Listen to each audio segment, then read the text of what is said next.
तो आज मैं स्टार्ट करने वाला हूँ क्लास 8th का इंग्लिश का चैप्टर है और सेक्शन है इसमें 2 द आइडिया ऑफ इंडिया।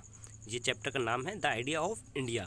तो इसमें हम फर्स्ट पैराग्राफ से स्टार्ट करेंगे। तो फर्स्ट पैराग्राफ में कहा है the constitution of India is the most important law in the country. जो हमारा भारत का संविधान है वो सबसे इम्पोर्टेंट, सबसे महत्वपूर्ण कानून है हमारी कंट्री का।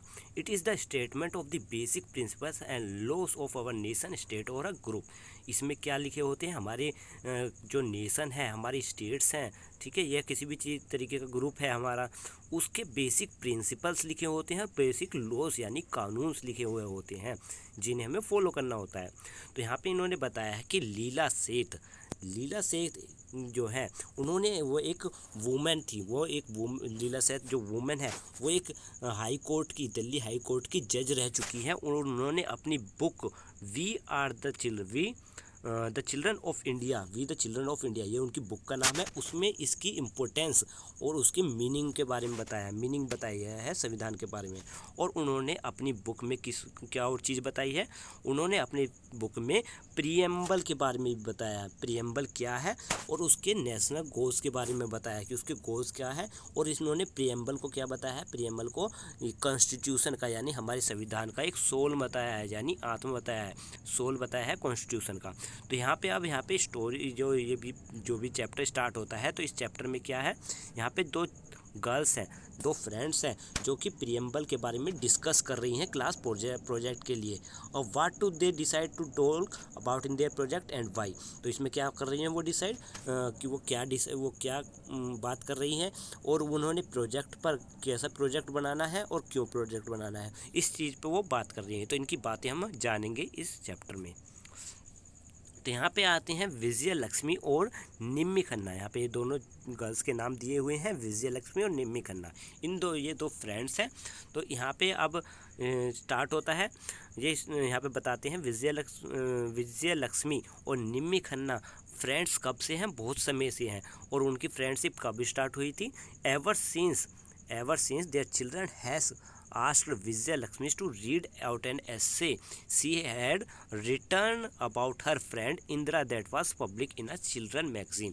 कब से उनकी दोस्ती स्टार्ट हुई, जब उनके टीचर ने उसे विजय लक्ष्मी से एक ऐसे पढ़ने को लिए कहा जो कि उसने लिखा था, विजय लक्ष्मी ने लिखा था अपने फ्रेंड इंदिरा के बारे में। और वो इतना अच्छा लिखा था कि वो चिल्ड्रंस मैगजीन में भी छाप दिया गया, ठीक है। तो यहाँ पे वो अपनी, जब उन्होंने क्या किया, विजय लक्ष्मी ने अपनी जो ऐसे है, वो जो मैगजीन जो ऐसे अपनी फ्रेंड पे लिखा था, तो उसको पढ़ना स्टार्ट किया। तो वो नर्वस हो गई, यहाँ पे नर्वस हो गई। And she did not have a friend और एट ऑल, क्योंकि उसकी जो कोई भी जो है फ्रेंड नहीं थी। उसने वहाँ पे कन्फेस किया कि वो जो इंदिरा है ना, जिसके ऊपर उसने ऐसे लिखा है, वो सिर्फ एक इमेजिनरी फ्रेंड है, उसकी कोई और दोस्त नहीं है। तो तभी यहाँ पे निम्मी जो होती है, जो दूसरी गर्ल है जो उसकी फ्रेंड बनी, वो कहती है विजय लक्ष्मी से कि ऐसा किसने कहा कि तुम्हारी कोई भी फ्रेंड नहीं है। वो खुद को बताती है कि वो उसकी फ्रेंड है।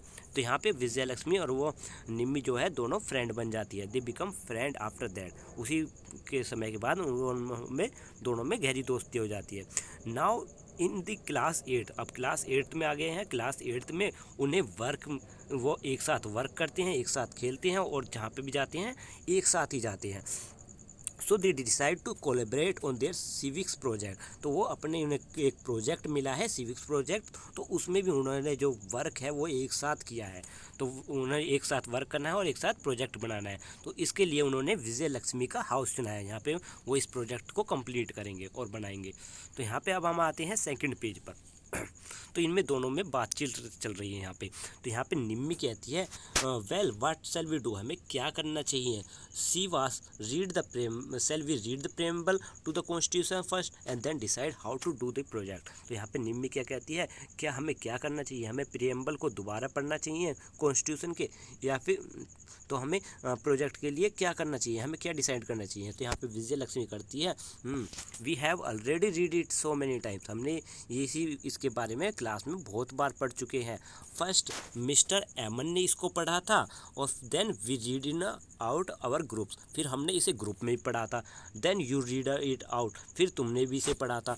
आई don't think reading it again and again going to help much, मतलब कि हम अगर हम इसे बार बार पढ़ेंगे तो मुझे नहीं लगता इससे कोई हमें मदद मिलेगी। तो यहाँ तक ये विजय लक्ष्मी बोलती है। अब निम्मी की बारी है। निम्मी क्या बोलती है, but all this serious solemn word how do they connect to us. तो यहाँ पे निम्मी कहती हैं जो इसमें वर्ड्स हैं वो मुझे समझ में नहीं आ रहे, मैंने इनके बारे में डिक्शनरी में पता लगाया पर डिक्शनरी में कुछ और ही मीनिंग आ रहा है, तो मैं इसमें समझ नहीं पा रही हूँ कि इनका रियल लाइफ में क्या मीनिंग है। That's why I did like to know, इसलिए मैं इसमें इसे जानना चाहती हूँ। तो विजय लक्ष्मी यहाँ पे क्या कहती है, विजय लक्ष्मी कहती है you know my aunt gave me a book, क्या तुम जानती हो कि मेरी आंट ने एक बुक दी है मुझे जिसमें प्रियम्बल के बारे में लिखा हुआ है।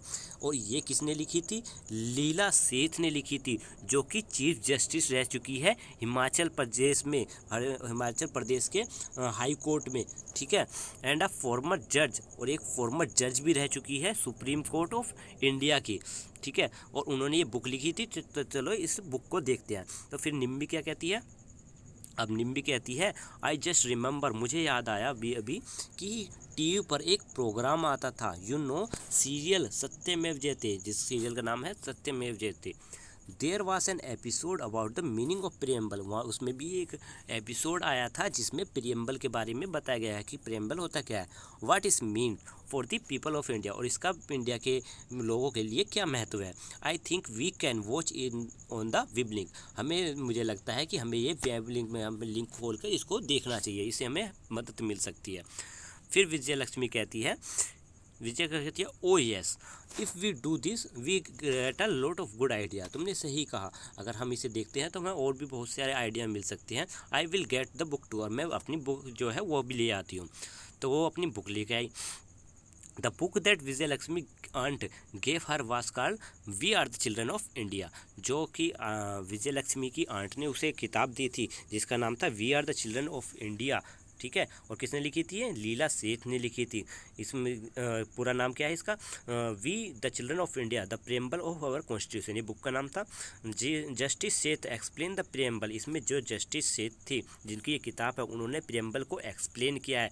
विच सेट आउट आवर नेशनल गोल, उन्होंने बताया है कि प्रियम्बल क्या है, कि हमारे जो नेशनल गोल है, हमारे जो राष्ट्रीय गोल हैं, ठीक है, एम है, उसके जो है ये सभी जो है वही डिसाइड करता है, यानी प्रेम्बल ही डिसाइड करता है। और प्रेम्बल क्या है, हमारे कॉन्स्टिट्यूशन का एक सोल है, एक आत्मा है, जो हमें क्या बताती है, उसके बारे में बताती है। तो यहाँ पे मैं प्रियम्बल बता देता हूँ। प्रियम्बल क्या होता है, प्रियम्बल एक तरीके से किसी भी डॉक्यूमेंट का एक इंट्रोडक्टरी पार्ट होता है, यानी डॉक्यूमेंट में वो बताता है कि उस डॉक्यूमेंट का स्कोप क्या है, उसका एम क्या है, उस डॉक्यूमेंट के ऑब्जेक्टिव क्या है। तो कॉन्स्टिट्यूशन का प्रियम्बल का मतलब क्या है, कॉन्स्टिट्यूशन के बारे में बताता है प्रियम्बल, की प्रियम्बल बताता है कॉन्स्टिट्यूशन का एम क्या है, कॉन्स्टिट्यूशन का क्या इम्पोर्टेंस है, कैसे वो हमारे ऊपर लागू होंगे, तो उसमें हमारे लिए क्या इम्पोर्टेंस है, क्या किस लिए वो हमारे लिए ज़रूरी है, उसके ऑब्जेक्टिव क्या है, क्या पर्पस है, ये सब चीज़ जो है प्रियम्बल में बताई जाती है। फिर यहाँ पे अब मैं स्टार्ट करता हूँ आगे से। As future citizen the children of our country should be aware of the principle that we are nation stand for the laws by which we can be govern, ठीक है। तो यहाँ पे अब इन्होंने कहा है कि जो हमारे जो कंट्री के चिल्ड्रन हैं उनको जो है हमारे नेशंस के, हमारे जो राष्ट्र देश है उसके जो है प्रिंसिपल और उसके लॉस यानी कानून जो है सभी पता होने चाहिए। This is the given in the very beginning of the constitution is called the preamble, ये सब चीज़ जो है कॉन्स्टिट्यूशन के स्टार्टिंग में लिखा हुआ होता है, जो स्टार्टिंग में बताते हैं ना, डिस्क्रिप्शन देते हैं कि प्रियम्बल क्या है, प्रियम्बल की क्या महत्व है, क्यों हमारे लिए यूज़फुल है, ये हमारे लिए कहाँ लागू होंगे, और ये सब चीज़ें प्रियम्बल में लिखे होते हैं। तो यहाँ पे इन्होंने देखो बुक में क्या पढ़ा था, यहाँ पे हमने पेज में देखते हैं, this is the part of Vijay Lakshmi and Nimmi read, उन्होंने क्या पढ़ा था ऑन 9 दिसंबर 1946, 9 दिसंबर 1946 की दिन है ये। About 8 month before the India become independent a group of man and women meet in a hall in New Delhi. तो ये कहते हैं यहाँ पे कि करीबन 8 महीने हो चुके हैं इंडिया को आज़ाद हुए। तो यहाँ पे अब ग्रुप ऑफ मैंस और वुमेन आए हैं एक हॉल में, एक न्यू दिल्ली के हॉल में बैठे हैं, और यहाँ पे सॉरी 8 महीने पहले थे, यहाँ पे 8 महीने पहले, यानी इंडिपेंडेंस में देश आजाद होने से 8 महीने पहले की बात है।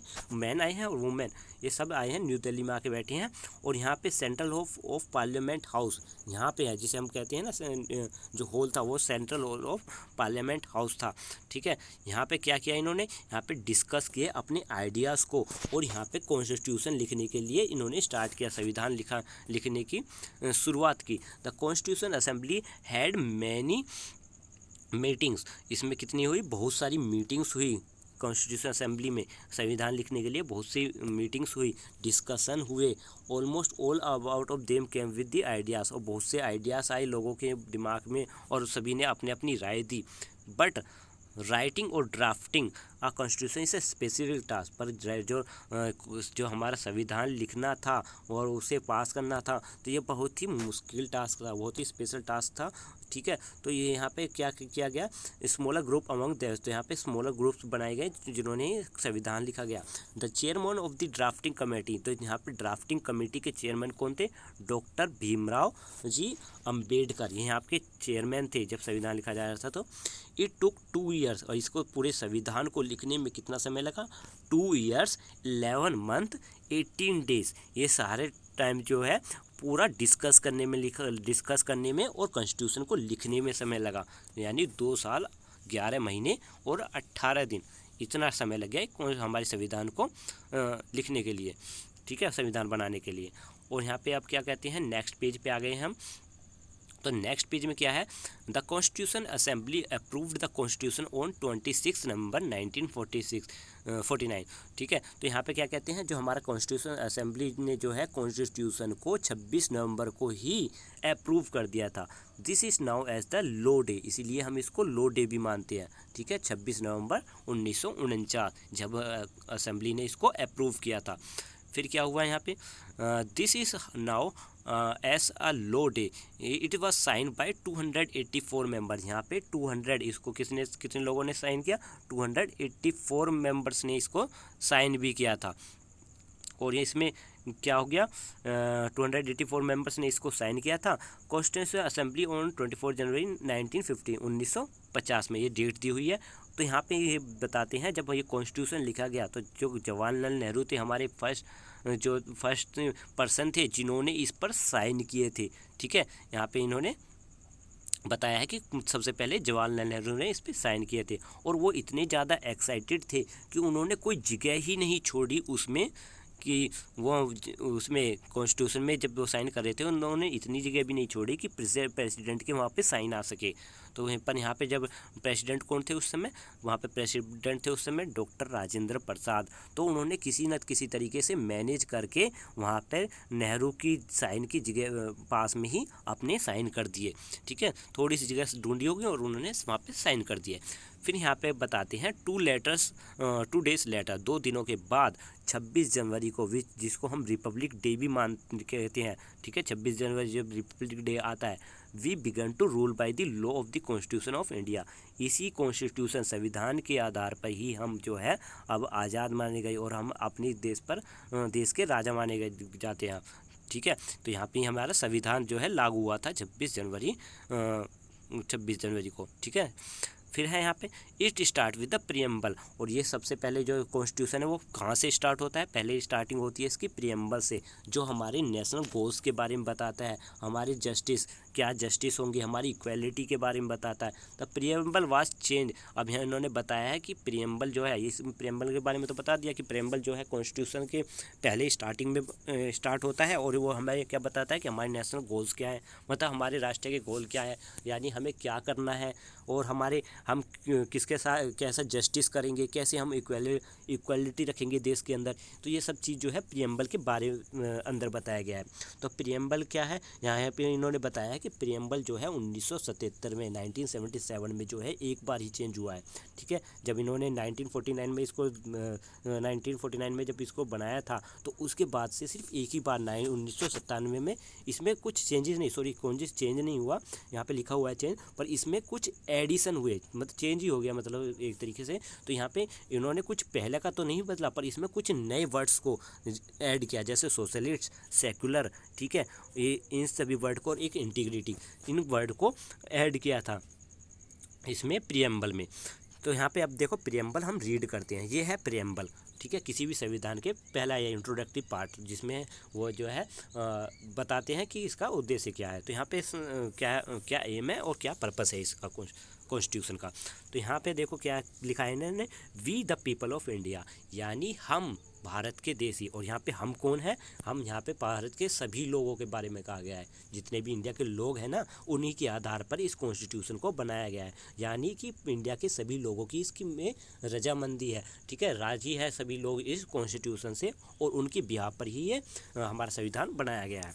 Having solemnly resolve to the constitution India is India in to. तो यहाँ पे क्या कहते हैं, कसम खाते हैं कॉन्स्टिट्यूशन ऑफ इंडिया के लिए। तो यहाँ पे इन्होंने वर्ड भी बताए हैं, sovereign, socialist, secular, democratic, republic and to secure all the citizen. तो ये सारे वर्ड यहाँ पे इन्होंने यूज़ करे हैं हमारे कॉन्स्टिट्यूशन को डिस्क्राइब करने के लिए, जिनका जो है हम एक्सप्लेनेशन वन बाय वन जो है आपको समझाएंगे, ठीक है, वन बाय वन मैं आपको समझाने वाला हूँ इन वर्ड्स को भी। तो पहले इस कॉन्स्टिट्यूशन के प्रियम्बल को सही से पढ़ लेते हैं। तो यहाँ पे अब क्या है, नेक्स्ट है जस्टिस। तो इन्होंने बताया कि हम सभी के साथ अच्छे से जस्टिस करेंगे, चाहे वो सोशल जस्टिस हो, इकोनॉमिक जस्टिस हो या पॉलिटिकल जस्टिस हो, ठीक है, यानी सभी के साथ जो है एक जैसा जस्टिस होगा, चाहे वो पैसे के मामले हो या पॉलिटिकल मामला हो या सोशल मामला हो। तो ठीक है, सभी के साथ एक जैसा जस्टिस होगा। लिबर्टी में बताया है कि लिबर्टी की सभी को अधिकार है अपने थॉट्स का, अपने एक्सप्रेशन को, अपने बिलीफ, फेथ, वर्शिप, इन सभी का एक्सप्रेस करने का अपना अधिकार है। फिर इन्होंने इसके अगले जो नेक्स्ट है उसमें बताया है इक्वलिटी के बारे में।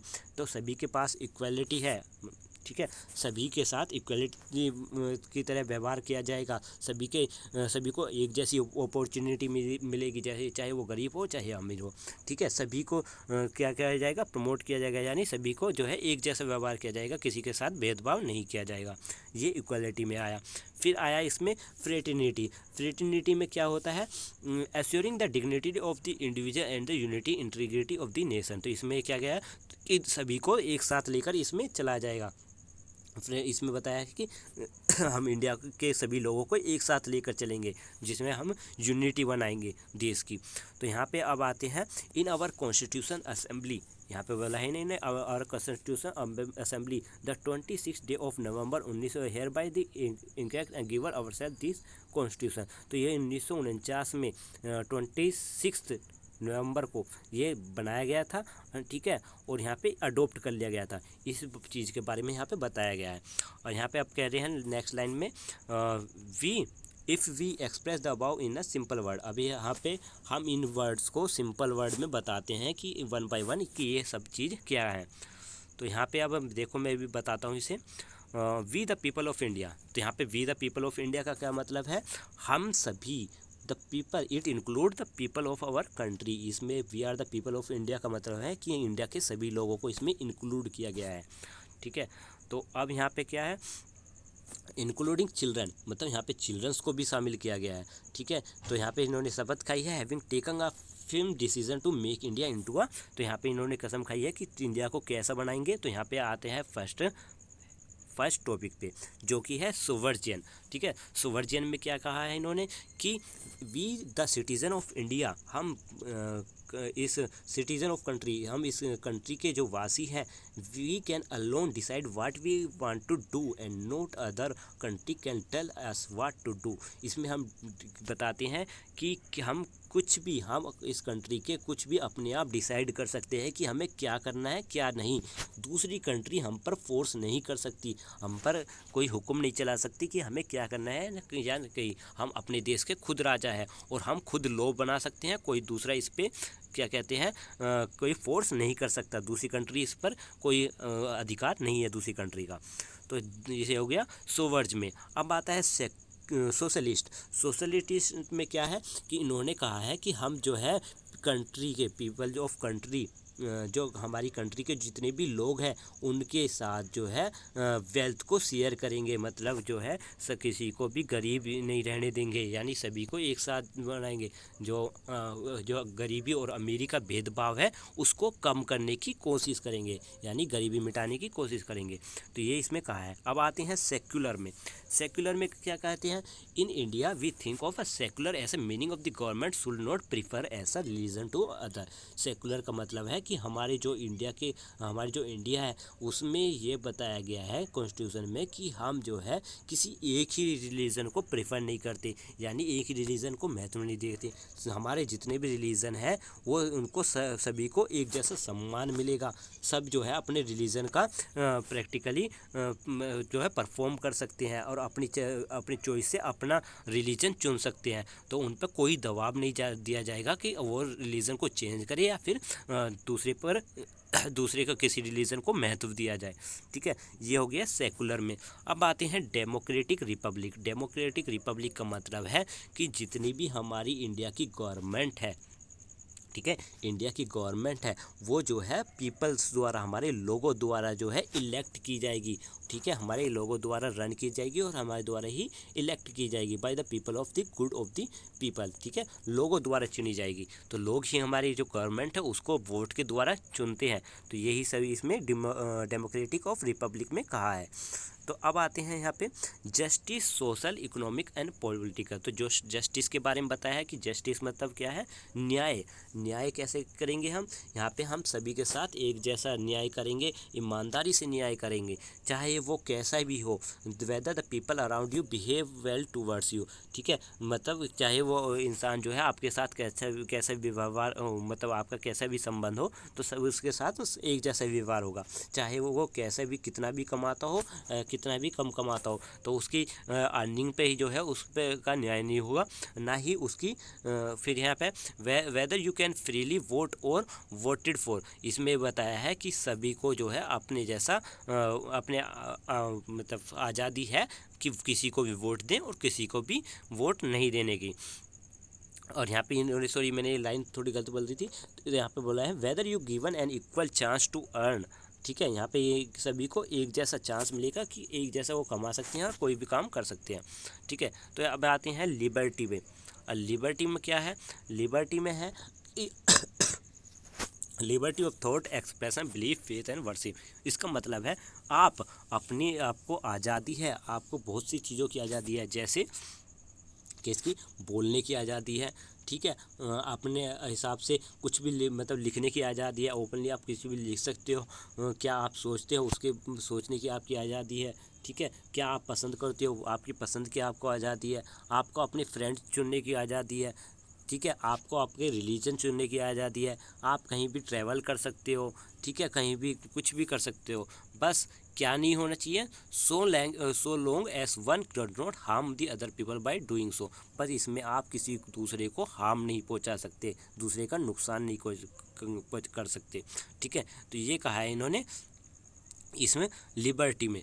अब आते हैं यहाँ पे equality of status of opportunity. Equality of status और अपॉर्चुनिटी में क्या बताया है? Means that all citizen have to be treated in the same way no matter what their religion. तो इक्वालिटी ऑफ स्टेटस में बताया क्या है कि सभी इंडिया के सभी जो लोग हैं उनके साथ एक जैसा व्यवहार किया जाएगा। ठीक है, उनको एक जैसा ट्रीट किया जाएगा। मैटर नहीं करता कि वो किस धर्म से हैं, कहाँ पे उन्होंने जन्म लिया है। ठीक है, उनकी कास्ट क्या है। ठीक है, वो वुमेन है या मैन है, पुअर है या रिच है। ठीक है, इन सभी चीज़ों से कोई डिसाइड नहीं किया जाएगा, सभी के साथ एक जैसा व्यवहार होगा। All of them must be a given chance to improve their life and to promote among them. सभी को जो है अपॉर्चुनिटी मिलेगी वो कि अपनी जीवन को सुधार सके और अपने आप को प्रमोट कर सके, यानी ग्रो कर सके। फिर आते हैं फ्रेटर्निटी पर। ठीक है, फ्रेटर्निटी। ठीक है, ये लास्ट वाला है। Assuring the dignity of individual and the unity integrate of the nation means of the Indian soul. ठीक है, इसमें क्या करता है, कहते हैं वो कि जो हमारे इंडिया के जितने भी लोग हैं उन्हें एक साथ लेके चलेंगे। उनका नेशन में सभी की जरूरत है तो सभी को एक साथ बनाएंगे। तो यहाँ पे क्या मतलब है इसका मतलब भी दिया हुआ है, be that all India should be encourage. सभी को इनकरेज किया जाएगा कि to be like a family and take care of each other like a brother and sister. कि सभी को एक जैसा व्यवहार के साथ सही से व्यवहार करना है, सभी को भाई और भाई या फिर बहन मानना है, ठीक है। किसी पर भी क्या कहता है, भेदभाव नहीं किया जाएगा लैंग्वेज, रिलीजन या कल्चर के आधार पर। हम यहाँ पे यूनिटी बना के चलेंगे, एक साथ जुट होकर चलेंगे, तो इंडिया को स्ट्रॉन्ग बनाने के लिए। अब यहाँ पे लिखा है इन आवर कॉन्स्टिट्यूशन असेंबली, ये वही लाइन आगे जो लास्ट में लिखी हुई थी कॉन्स्टिट्यूशन में, सॉरी प्रीएम्बल में, कि इन आवर कॉन्स्टिट्यूशन असेंबली, ये कॉन्स्टिट्यूशन असेंबली जो है 26 डे ऑफ नवंबर 1949 को जो है अडोप्ट कर ली गई है, ठीक है। और इसमें हमारा संविधान लिखा जा चुका है। तो यहाँ पे अब यह संविधान के बारे में, सॉरी प्रीएम्बल के बारे में ख़त्म हो चुका है। तो अब आते हैं next. The Constitution contain the idea, rules and promise and duty agreed to by the people of country। तो कॉन्स्टिट्यूशन में क्या लिखा होता है कि हमारे आइडियाज़ क्या, मतलब हमारी सोच क्या है, हमारे रूल्स क्या है, कॉन्स्टिट्यूशन के आइडियाज़ क्या है, रूल्स क्या है, क्या प्रॉमिस है, क्या ड्यूटी होनी चाहिए लोगों की कंट्री के प्रति। It can be change from time to time if the citizen feel that is necessary to do so. ये चेंज भी हो सकता है, समय के हिसाब से चेंज भी हो सकता है, अगर जो इंडिया के लोग हैं उन्हें नेसेसरी ज़रूरी लगता है तो। But it can not be done too easily, पर ये इतनी जल्दी इतनी आसानी से नहीं हो सकता। Because it is most important law of the country. ये चेंज क्यों नहीं हो सकता? क्योंकि ये भारत का सबसे मोस्ट इम्पोर्टेंट लॉ है, सबसे मोस्ट इम्पोर्टेंट कानून है, इसलिए इसको चाहे चेंज करना इतना आसान नहीं है। A right in what you can do, आप क्या करोगे? A duty is what you should do, वही काम कर सकते हो जो आपको करना होगा। द फंडामेंटल राइट, यहाँ पे क्या बताया इन्होंने? द फंडामेंटल राइट या फिर बेसिक राइट्स भी कह सकते हैं of each citizen have always a part of a constitution, but the idea of the fundamental was added in early 1977। इसमें यहाँ पे क्या बताया है कि जो कॉन्स्टिट्यूशन में है उसमें हमारे बेसिक राइट्स के बारे में बताया गया था, पर यहाँ पे जो है 1977 में जो है फंडामेंटल ड्यूटीज़ भी ऐड की गई थी। This include defending our country, ठीक है। इसमें हमारी क्या है, हमारी कंट्री डिफेंड भी कर सकती है, प्रोमोटिंग ब्रदरहुड, सिस्टरहुड, इन सभी चीज़ों के बारे में बताया गया था। और बताया गया कि कैसे हमें फॉरेस्ट की देखभाल करनी चाहिए, lakes, river, wild life, striving towards excellence, ठीक है। इससे इन सब चीज़ों की देखभाल करनी चाहिए, केयर करना चाहिए, जिससे हमारी कंट्री जो है अच्छे से ग्रो कर सके या फिर स्ट्रॉन्ग बन सके। Also no one can tell us what to do, ठीक है। No one can to do, we need to agreement with the other country for trade. तो इसमें इन्होंने क्या बताया कि कोई और हमें जो है ये नहीं कह सकता कि हमें क्या करना चाहिए, कोई हमें ऑर्डर नहीं दे सकता। We need to have agreement with other country for trade, हमें दूसरे से कंट्री से ट्रेड करने की आज़ादी है। For keeping the peace and help the deal with the certain problem such as climate change, ठीक है। ये भी लाइन बताई है कि क्लाइमेट चेंज के पर भी आप क्या क्या कर सकते हो, डील कर सकते हो, मतलब कि अपनी बात रख सकते हो, और बहुत सी प्रॉब्लम्स के बारे में। तो यहाँ पे अब इनकी ये सब चीज़ खत्म हो गया, तो इनके बारे में अब ये दोबारा प्रोजेक्ट के बारे में डिस्कस कर रहे हैं। और प्रोजेक्ट के बारे में जब इन्होंने पढ़ लिया है तो अब क्या कहते हैं, वेल दैट वाज क्विक, ठीक है। ये तो बहुत जल्दी खत्म हो गया है, मतलब ज़्यादा नहीं था। तो यहाँ पे क्या कहते हैं, निम्मी कहती है yes and I think I know what we should focus on. और अब हम जानते हैं कि अब हमें किस चीज़ पर फोकस करना चाहिए, हमें क्या करना चाहिए, हमें कॉन्स्टिट्यूशन के बारे में, द कॉन्स्टिट्यूशन, हमें यहाँ पे जानना है कि कॉन्स्टिट्यूशन सभी लोगों के लिए है, ठीक है। कॉन्स्टिट्यूशन सभी लोगों के लिए है। It is by the people और फॉर द पीपल, यहाँ पे ये कॉन्स्टिट्यूशन लोगों ने दूसरे लोगों के बारे में, लोगों के लिए बनाया है, ठीक है। So we are all the peoples, और हम सब क्या हैं, लोग ही तो हैं। Many of don't came to our mind when we say we are the people, बहुत से लोगों के बारे, वो लोगों को ये चीज़ पता ही नहीं है कि जब वो कहते हैं we are the people, when we are the people, we are the people का क्या मतलब है, हम सब इंडिया के लोग। You know in the TV program, क्या तुम जानते हो कि वो टीवी प्रोग्राम जिसके बारे में मैंने बताया था, ठीक है, इसमें भी इसी बात को बताया गया है कि प्रीएम्बल क्या होता है। प्रीएम्बल में सभी लोगों की प्रोग्रेस के बारे में बताया जाता है, पीपल टू प्रोग्रेस, कैसे प्रोग्रेस करे, सभी को एक साथ लेकर चला जाता है। We should think of everyone, हमें सभी के बारे में सोचना चाहिए। People from all part of the India, people जितने भी इंडिया के जो भी लोग हैं, चाहे वो नॉर्थ से हों, साउथ से हों, ईस्ट वेस्ट, कहीं से भी हो, चाहे गरीब रिच हो या फिर गरीब हो या फिर रिच हो, ठीक है, सभी की एबिलिटीज़ होती हैं, डिफरेंट एबिलिटीज़ होती हैं, डिफरेंट काइंड्स ऑफ जो पीपल जो है अपनी मर्जी से जॉब कर सकते हैं, अपनी जैसी जैसी चाहिए वो वैसी ज़िंदगी जी सकते हैं। Let's think of all the people who need remember when we talk about we are the people, ठीक है। तो वो कहते हैं तो ये हमेशा याद रखो, जब भी हम कहते हैं वी आर द पीपल तो इसका मतलब है हम सभी लोग।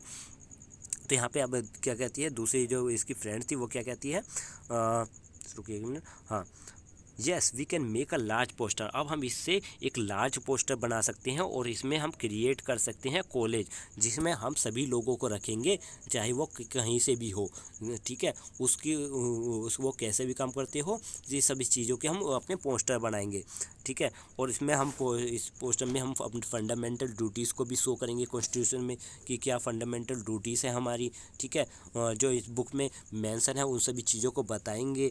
अबाउट डिफेंडिंग आवर कंट्री, ये सब जो चीज़ इसमें बताया गया, sisterhood, brotherhood, take care of forest, river, wild life, starving, ये सब चीज़ें जो है हमारे प्रियम्बल में बताया गया है, इन सभी चीज़ों को हम अच्छे से उसमें बताएंगे पोस्ट जो बनाएंगे। तो ठीक है, तो यहाँ पे अब नेक्स्ट क्या हो गया, निम्बी फिर दोबारा कहती है all right let's get started, चलो स्टार्ट करते हैं। She will make a really big collage, ठीक है, shall we make a really big collage, हम क्या है बड़ा ही सा कॉलेज बनाएंगे, ठीक है। फिर यहाँ पे कहती है yes I a lot of magazine I will get them, मेरे पास बहुत सारी मैगजीन है और इसमें से उसकी मदद से हम इसको बना सकते हैं। Don't forget scissor and the glue stick, तो निम्मी कहती है सीजर और ग्लू स्टिक मिलाना मत भूलना, ठीक है। तो ये चैप्टर मेरा अब कंप्लीट हो चुका है। क्या चैप्टर का नाम था द आइडिया ऑफ इंडिया। तो जैसे मैंने कहा था कि मैं इस चैप्टर को कंप्लीट करने के बाद इसके आंसर भी आपको सेंड कर दूंगा, तो ज़्यादा समय नहीं लगेगा आपको आंसर मिलने में, मैं जल्दी ही इसको सेंड कर दूंगा। और अगर आपको ये चैप्टर अच्छा लगा है तो आप इस वीडियो को लाइक कर दीजिए। Thank you for watching.